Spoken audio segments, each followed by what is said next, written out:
Welcome back, my dear students of Grade 7th. We are doing the 5th chapter of Geography, that is the elements of weather and climate.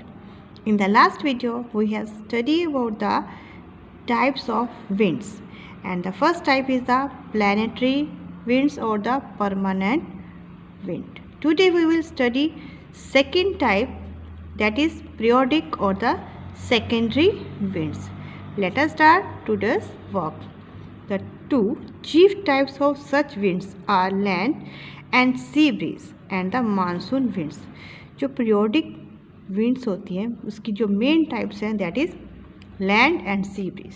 जैसा कि land और sea bridge जो हमने पिछली videos में भी समझा है कि लैंड ब्रीज क्या होती है और सी ब्रीज क्या होती हैं.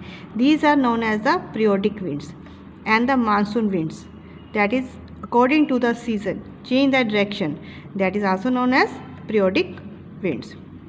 Let us start the first, land and sea breeze. The land masses are heated and cool more quickly than the water bodies. जैसा कि आपको पता है स्टूडेंट्स कि जो लैंड मासेस होते हैं मीन्स जो लैंड एरिया होता है जल्दी हीट हो जाता है और जल्दी ही कूल हो जाता है, जबकि जो वाटर बॉडीज़ होती हैं देर से गर्म होती हैं और देर से ही ठंडी होती है. ये जो डिफरेंस होता है टेम्परेचर का उसके कारण ही अलग अलग टाइप की ब्रीज होती है, फ्लो करती हैं, land breeze and sea breeze. Therefore land is hotter than the sea in the summer and cooler than the sea in the winter. We already know that winds blow from high pressure to low pressure. और winds कैसे flow करती हैं? हमेशा high pressure area से low pressure area. और जहाँ पर भी हीट ज़्यादा होगी तो वो एरिया क्या बन जाएगा? लो प्रेशर एरिया. और जहाँ पर हीट कम होगी वो कौन सा एरिया बनेगा? High pressure area. और विंड्स कैसे फ्लो करेंगी? High pressure area to low pressure area. And also land is hotter than the सी.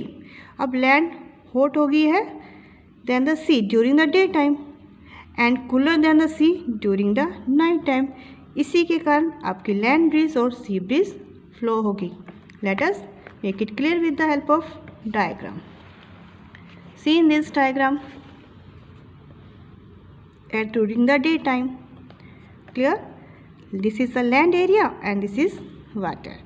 जहाँ पर सन की रेज ज़्यादा है और दिन के समय लैंड जल्दी गर्म हो जाती है, वाटर देर से गर्म होएगा, जिस कारण से जहाँ पर क्या बन गया है लो प्रेशर एरिया और जहाँ पर क्या है हाई प्रेशर एरिया. और विंड्स कैसे मूव करती हैं? High pressure area to low pressure area. तो इस साइड मूव करेंगी. अब कहाँ से आ रही हैं? सी की तरफ से आ रही हैं. That is why these are known as sea breeze. And during the day air over the land is heated. दिन के समय तो लैंड हीट हो गई है, expanded and rises up. This attracts cooler air from the sea to take its place on the land and it is known as sea breeze. That we have make it clear with the help of diagram. But during the night, अब night में क्या होगा? Opposite of it. That is the same process is reversed. Low pressure condition prevails over sea and ocean and high pressure is developed over land. अब जहाँ पर क्या है रात के समय क्या होगा? जहाँ पर जो आपकी लैंड है अब ठंडी हो जाएगी, कूल हो गई है और वाटर हॉट हो जाएगा, जिस कारण से अब जहाँ पर क्या बन गया है लो प्रेशर एरिया और जहाँ पर है high pressure area.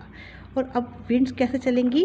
High pressure area से low pressure area means land की तरफ से सी की तरफ. तो कौन सी ब्रीज हुई? Land breeze. Clear that? तो these are according to the period. दिन के समय अलग चलती हैं, रात के समय अलग है. That is why these are known as periodic winds. Next is monsoon winds. The word monsoon comes from the Arabic word mausim means season. Means जो विंड्स सीजन के अकॉर्डिंग अपनी डायरेक्शन चेंज कर लेती हैं, these are known as monsoon winds. These winds are periodic winds typically of the Indian subcontinent and some other coastal areas in the Africa, Southeast Asia, southern parts of North America, northern parts of South America, Amazon basin. ये इन areas में flow करती हैं. Africa, Asia, कुछ part North America के और कुछ part South America के। The winds are mainly responsible for precipitation in the Indian subcontinent, और इन्हीं मानसून विंड्स के कारण ही इंडिया में बारिश होती है। Because during the summer season the land area of the Indian subcontinent become the low pressure area, और जो near the sea, Arabian Sea, Indian Ocean, Bay of Bengal, that is become the high pressure area, और high pressure area से low pressure area की तरफ जो air आती हैं that is the full of moisture and responsible for the precipitation, means rainfall in the Indian subcontinent. Clear that? Next are the variable winds. This is the third type of the winds. Some winds go on changing their direction and others not regular. कुछ winds ऐसी होती हैं जो हमेशा अपनी direction change करती रहती हैं, रेगुलर नहीं होती, एक ही टाइम पीरियड पर नहीं आती। जैसे कि अभी हमने देखा था जो ट्रेड विंड्स होती हैं, जो परमानेंट विंड्स होती है, वो एक ही डायरेक्शन में फ्लो करती हैं, जहाँ जो पीरियोडिक विंड्स हैं एक पीरियड के अकॉर्डिंग अपनी चेंज करती है डायरेक्शन, बट वेरिएबल विंड्स हमेशा ही अपनी डायरेक्शन चेंज करती रहती हैं और कोई रेगुलर पीरियड नहीं है। They are short duration, their direction is not constant and are dependent on the movement of the pressure system, और इनकी जो डायरेक्शन है या फ्लो है प्रेशर सिस्टम पर बनता है कि कितना हाई प्रेशर या लो प्रेशर बनेगा, उस पर डिपेंड करता है कि किस डायरेक्शन में फ़्लो करेंगी और कितने टाइम के लिए फ़्लो करेंगी। Such winds are called variable winds. These winds are associated with cyclones and anti cyclone. जो साइक्लोन्स आते हैं और एंटी साइक्लोन्स आते हैं वेरिएबल विंड्स के कारण ही आते हैं। Now what are the cyclones? Cyclones होते क्या हैं? Cyclone is a wind system where low pressure centre is surrounded by high pressure. Cyclone क्या होता है? जिसमें लो प्रेशर एरिया सेंटर में बना होता है और हाई प्रेशर एरिया उसके सराउंड में चारों तरफ बन जाता है, जिससे हाई प्रेशर एरिया से लो प्रेशर एरिया की तरफ विंड्स ब्लो करती हैं। The winds blow from the high pressure to low pressure area. Greater the difference between the low pressure and high pressure the greater is the velocity of the winds. जितना ज़्यादा difference होगा high और low pressure में उतनी ज़्यादा तेज winds चलेंगी। They are classified into tropical and temperate cyclones depending upon the heat zones in which they originate. As you know students, we have the 3 heat zones, torrid, temperate and the frigid zone. और ये cyclones किस area में आते, किस zone में आएंगे heat zone में, उसके अकॉर्डिंग इनके नेम हैं। अगर ये ट्रॉपिकल टोरिड जोन में आते हैं तो that is known as tropical cyclones. Temperate zone में आएंगे तो known as temperate cyclones. Generally tropical cyclones are violent with high velocity of winds and cause heavy rainfall. जो ट्रॉपिकल एरिया में cyclones आते हैं उनकी वेलोसिटी काफ़ी ज़्यादा होती है, जिस कारण से रेनफॉल ज़्यादा आती है कोस्टल एरियाज़ में, क्योंकि उस वहाँ पर ट्रॉपिकल एरिया में हाई प्रेशर और लो प्रेशर एरिया में डिफरेंस काफ़ी ज़्यादा हो जाता है because heating of the earth and resulting in floods, जिससे ज़्यादा फ्लड्स आते हैं। Temperate cyclones bring depression in the winter season. Next is the anti cyclones. Anti cyclones is a wind system where high pressure area is surrounded by the low pressure area।